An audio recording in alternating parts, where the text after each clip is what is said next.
Okay, what's up, everybody? We have reached the finals, folks. We have reached the finals of the G1 Climax. A lot of things have happened in the past few days, but we have finally reached the end of this tournament with some very interesting developments going on and whatnot. Now, the last time I did a review, that was probably on, what, day 14, 15? But I'm going to skip straight to the finals and, like, the final 3 nights because that did have English commentary. We still got some great matches out of, in those few days. I can go from Ibushi versus Suzuki, or even freaking was it Kenton? No, it was Kenton somebody. I remember. I thought it was a really good match. Tana. I'm not really sure which one it was, but like I said, oh yeah, Juice and Zach had a really good match too. But kind of going into the final 3 days of the tournament at Ryogoku Sumo Hall, and there was English commentary, folks. So English commentary was live for those final 3 nights. They basically simulcast the whole thing between Kevin Kelly, Chris Charlton, and Rocky Romero from different locations. I think Charlton was there though at the event, but they still got to do simulcast. They didn't really do the whole tournament. Yes, there was English commentary throughout this whole tournament, but you have to wait maybe a day or two until they had that uploaded online. But this was actually live, when the show was going on too. So, coming from, like I said, Ryogoku, Sumo Hall and whatnot, in a block tournament, into the finals, because during this, in the finals of the tournament, though, I should say, the final 4 of A block to see who was going to be, winning getting to the G1 finals was between Okada, Ibushi, Ospreay, and Jay White, which 3 of those guys had 12 points and Ospreay had 10 points. And in B block, it was somewhat of a 3-way tie, I believe, between Naito, Evil, and Sonata. Okay, so going into the tournament, who was going to win? Now, I know a lot of these guys are mathematically eliminated, but I'll kind of go through their matches quickly. Because from A block, we did get Yujiro Takahashi versus Jeff Cobb, which finally Yujiro got 2 points from this. He had to cheat to win, which he didn't really do throughout this whole tournament, especially using his cane and whatnot, but he finally finished out. He may have lost every match, but at least he wanted to finish out with a couple points. So he got 2 points to end off his G1 right there. Also, we got a never open weight rematch, not for the title, but back from Jingu Stadium back in August between Minoru Suzuki and Shingo Takagi, which I figured Shingo was going to get his win back over Suzuki. I'm assuming he will probably go back for the Never Openweight Championship itself also. So I think we're going to see more of this feud keep going. This is basically another hard-hitting match, almost as great as the last one they had back in August. So, but Shingo was able to get the win from here and hit him with the Last of the Dragon for the win, which Suzuki still wanted a piece of him, but, they basically kind of held him back then after that. Next, now, this is one to talk about in the A block. I think this was the next one on the card. But yeah, one match that was surprising, I'm sure everybody's talking about, is Okada versus Ospreay. Now, could it be as great as their last G1 match from last year? What was going to be the difference in this? And yes, this match was going along really good, but something different happened in this match, though, between Okada and Ospreay. For some reason, Bea Priestley came out. I know she doesn't work for AEW anymore, but I believe Bea Priestley is still part of Stardom, but I'm like, okay, Bea Priestley's out here. And then this giant dude gets in and, like, tries to, choke out Okada and grabs his face and chokeslam. I'm like, who is this big dude? And they say it was the Great O'Karn. I don't really know who this is. Apparently, he's been making a lot of moves in the UK and whatnot on excursion and everything, but he helped Ospreay. Ospreay didn't really know what to do, so Ospreay ended up hitting the Stormbreaker onto Okada, beating him, getting 12 points, stopping Okada from winning the G1. But as Ospreay got out the ring and celebrated with his girlfriend, next thing you know, he got back in the ring. He hit him with the hidden blade. It says, "You held me back. I'm tired of listening to you. At this moment from now on, I'm defecting from Chaos." So Will Ospreay has turned heel and has left Chaos and turned his back on Okada, which I feel like a lot of people turn their back on Okada nowadays in this group, betraying him and whatnot.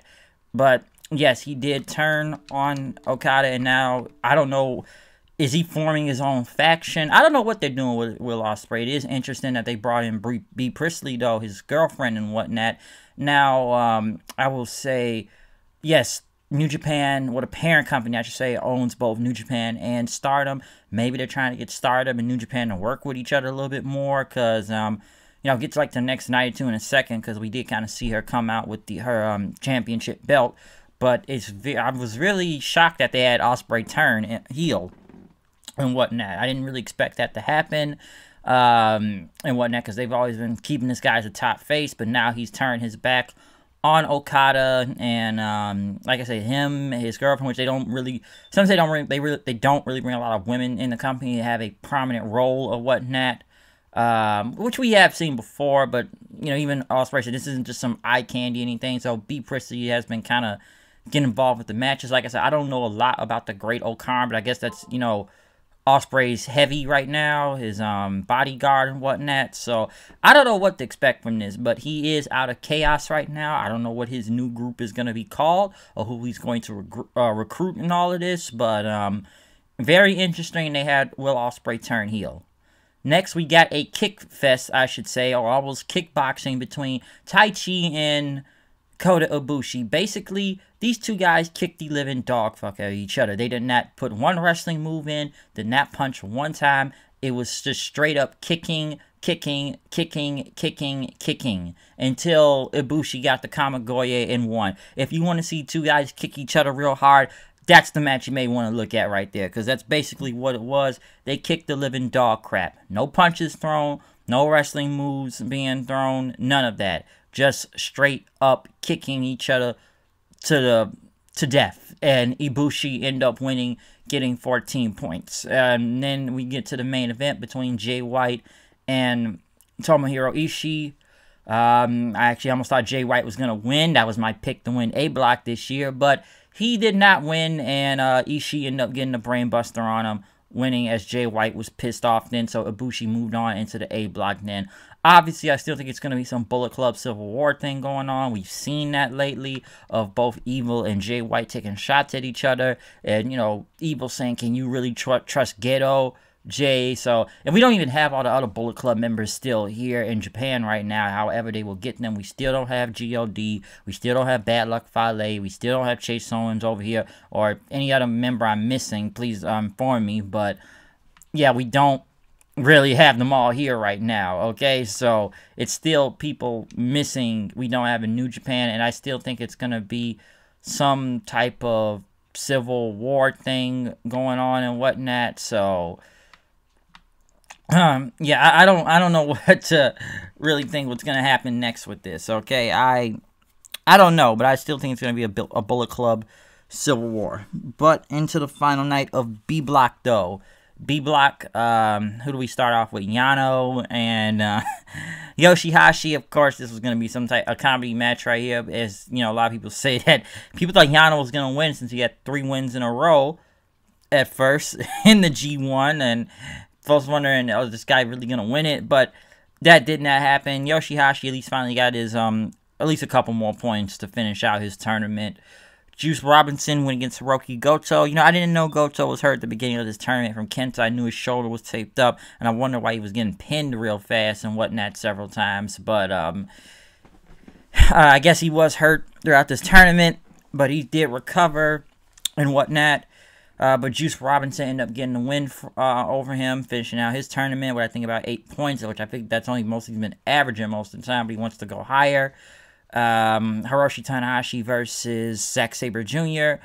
Very good match. We've seen these two face each other several times in the past, and they put on very great matches and whatnot. But one thing, even Tanahashi said in the post comments, he did pin Zack Sabre Jr., but he goes on weight differences and talk about being heavyweight, which he held Zack Sabre Jr. down a pin for over almost 5 to 7 seconds, almost embarrassing him in a way, because he didn't even just hold it through. He's like, hey, I'm holding my weight on him, so he can't even really get out. I'm heavier than him. Zack's quick and, technical and all that, but, some would say the weight advantage of him and Tana's bigger than him, so he used his weight just to hold him down, and Zack Sabre Jr. could not be able to reverse that roll-up pin.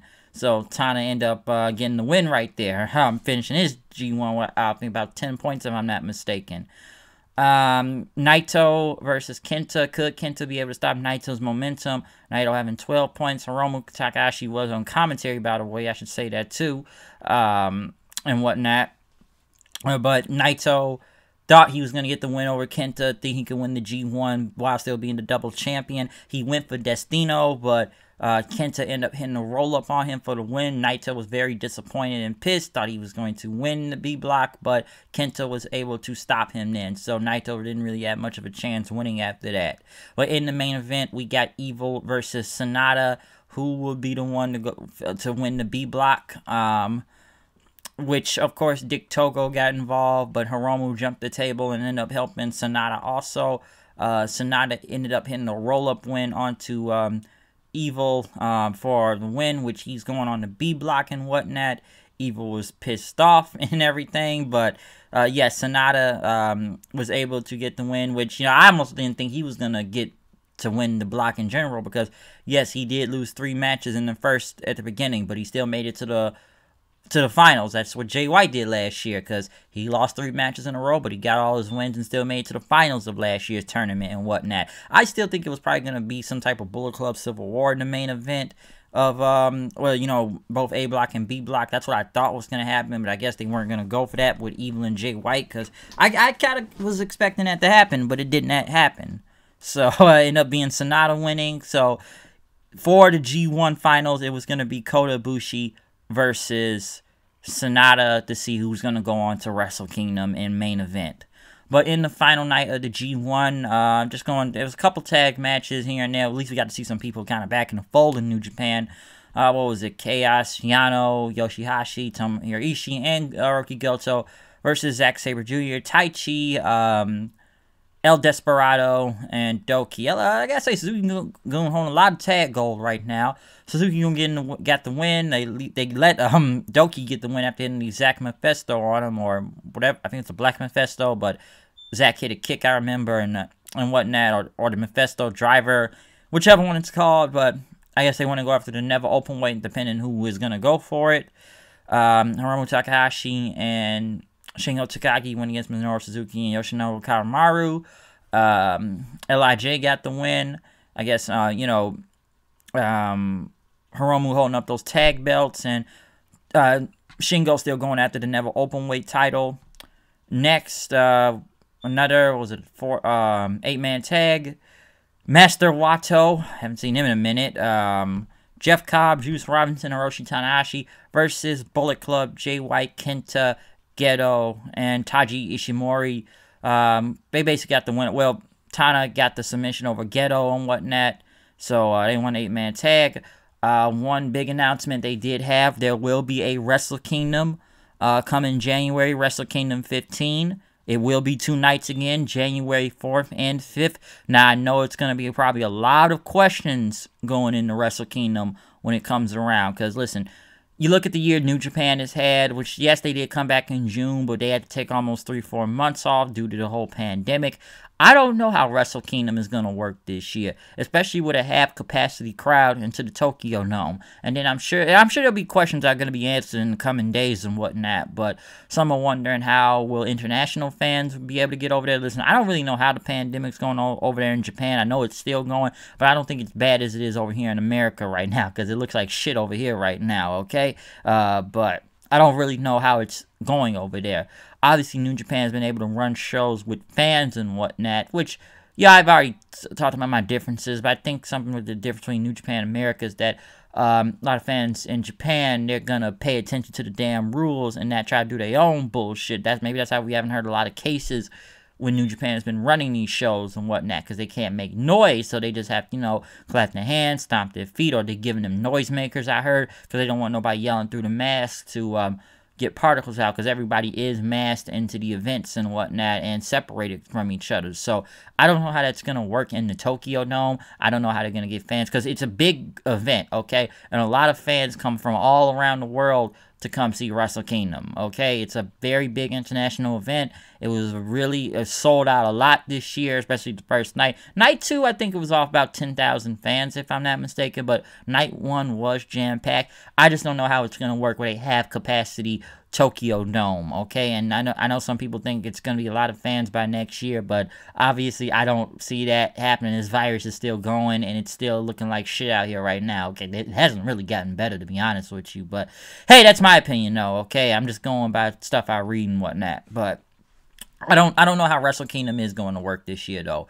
We'll find out and see, but all I can say is I'm sure it's going to be a lot of questions into wondering how they're going to pull off Wrestle Kingdom by January. So we going to see. We will see. Okada and Sho went against Will Ospreay and the Great Okarn. Okada obviously going for Ospreay as soon as he even hit the damn ring, coming after him. Of course, B. Priestley got involved and whatnot, which Ospreay ended up getting the a submission over Sho, hitting a figure 4 leg lock. Okada tried to save him, but the Great Okarn stopped him. So Ospreay's using like submission holds now. Very interesting. Very, very interesting, I should say. So this Ospreay-Okada feud is still going. I would say this, at least they really found something to keep Okada away from the belt right now. They really, at least they've been coming up with ideas. So this is interesting, especially to have Ospreay turn heel.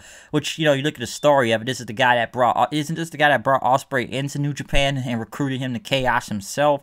Okada. So it's very interesting, I guess, some story-wise. Like, hey, this guy brought him in, so now he's betrayed him. Next, Naito and Ibushi versus Evil and Yujiro Takahashi. Evil and them got the win. Of course, Togo got involved, and they still ended up attacking Ibushi. Naito got in to stop Evil. He had to stare down Evil, but of course, Togo comes in with that chokehold thing and took down Naito, which Evil still wants those titles. So power struggle may be a different story, but this whole Evil Naito thing still continues and whatnot. But in the finals, A block, B block, Kota Ibushi, Sonata. They end up bringing up Masahiro Chono to kind of kick it off as a special guest. Yes, this guy was the first ever G1 where he's got 5 G1s under his belt and back-to-back also of the G1 and whatnot.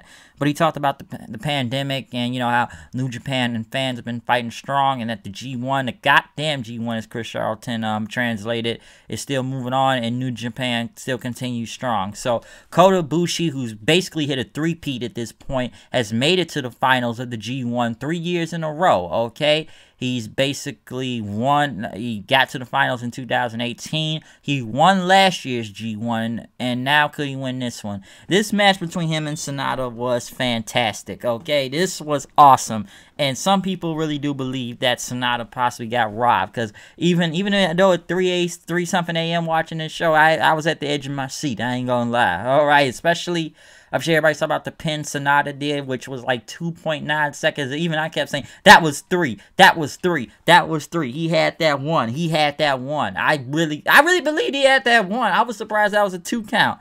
Because I swear to God, the referee hit the 3 right there. You can just go back and look at the clip. Go back and look at the clip. This match was insane, okay? I almost didn't really know who was going to win. I actually believe Sonata had it, but Sonata still tried to get the skull in. Ibushi hit the Kamigoye the first time. Sonata kicked out. But after he pulled his knee pad down, hit his second one, he ended up winning the, like I said, he ended up hitting the Kamigoye, and he won the G1. So 2 years in a row, Kota Ibushi is the G1 winner. I did not really believe he was going to win this whole thing again. I honestly didn't. I still believe the reason why he won the G1 last year was kind of saying, hey, thanks for not going to AEW. I really believe that.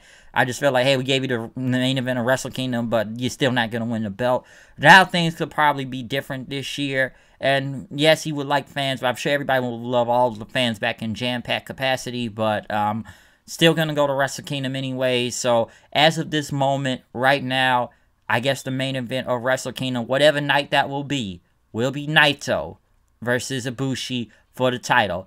Things can change, I don't know, but I know it's probably going to be for double gold, okay? So, as of this moment, that is the main event in Wrestle Kingdom, but as, you know, Ibushi went to the post-match comments, Jay White came up, which I thought was kind of funny, pulled us out, we get a chair, was the lady with the chairs, and you kept trying to touch the trophy, Ibushi like, don't touch my trophy, and, you know, he said, listen, you can't beat me. I beat you in this tournament, but I guess it's probably going to be a match between them and Power Struggle for that briefcase and whatnot.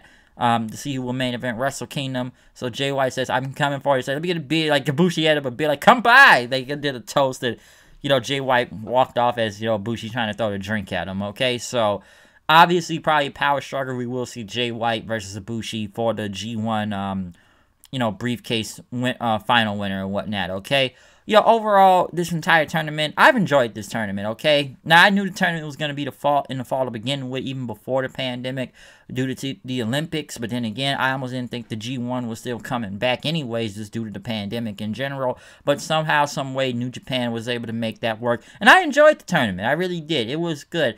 It was different in ways, and whatnot. Like I said, we can't let everybody into the building, and yeah, it's been a little bit harder doing English commentary, because I'm sure fans may have been pissed about that. A majority of the tournament, I just been watching, and you know, just Japanese. I didn't feel like waiting a day or two for the English commentary, but I did watch English commentary now, because it was actually live and whatnot, so that was the good thing about it. But, you know, now, you know, just throughout this tournament, I just watched it anyways. I didn't really care if it was an English commentary now. I was just watching the matches and whatnot, okay, and just see who was gonna win the G1 or who probably would have the best match. I enjoyed it, though. There was a lot of great matches, just a lot of big things that happened, and like I said, the biggest story now is that Ibushi is now the G1 winner again. I got to say, my friend, his name's Antonio, you got lucky, buddy. You got lucky.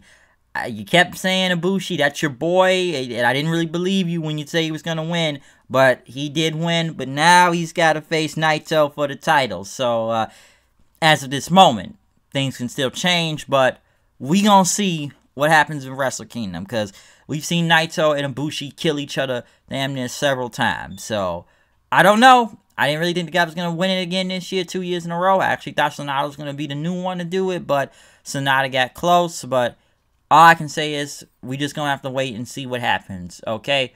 But other than that, that is my review of the New Japan G1 Climax 30. This was the finals. There was a lot of interesting stories and a couple of heel turn here, there, too, and some other announcements. Obviously, Power Struggle is coming, and the Best of the Super Juniors and the World Tag League at the same time, by the way, for those tournaments. So, a lot of tournaments are going to be happening before Wrestle Kingdom hits in January, which I'm kind of glad that is, so we don't have to wait that long to see.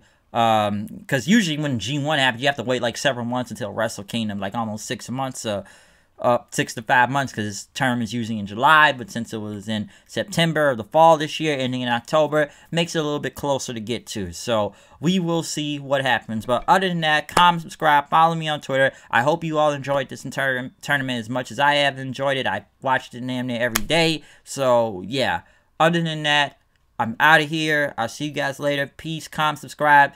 Do you believe Ibushi should have won this tournament again this year, 2 years in a row in general, which I kind of, that was that record with Chono, because Chono won 2 years in a row with the NAM tournament also. So what do you think about this? Okay? So other than that, I'm out of here. I'll see you guys later. Peace out.